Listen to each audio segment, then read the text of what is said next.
Guys നമ്മൾ എങ്ങനെയൊക്കെ ഒരു കാട്ടിലെത്തിയിട്ടുണ്ട് ഗൈസ്. എന്താ ചെയ്യേണ്ടത് എനിക്ക് അറിയില്ല. ഞാൻ ലേസ് ഒന്ന് ബൈക്ക് എടുക്കട്ടെ ഗൈസ്. അയ്യോ അതല്ല, എൻ്റെ ഫ്രണ്ടിനെ വിളിച്ചിട്ട് പറയാം.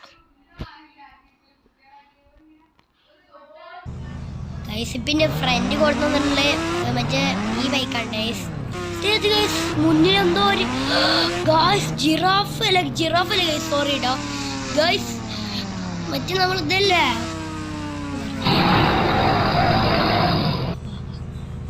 ഗൈസ്, ഇത് ഡൈനോസറാണ് ഗൈസ്. ഗൈസ് നമുക്ക് ഇതിനൊന്ന് കൊന്നോക്കാം ഗൈസ്. ഫസ്റ്റ് ഈ ഗണ്ണെടുത്തിട്ട് ഈ ഗണ്ണെടുക്കാം ഗൈസ്. നമുക്ക് വെടി വെക്കുക.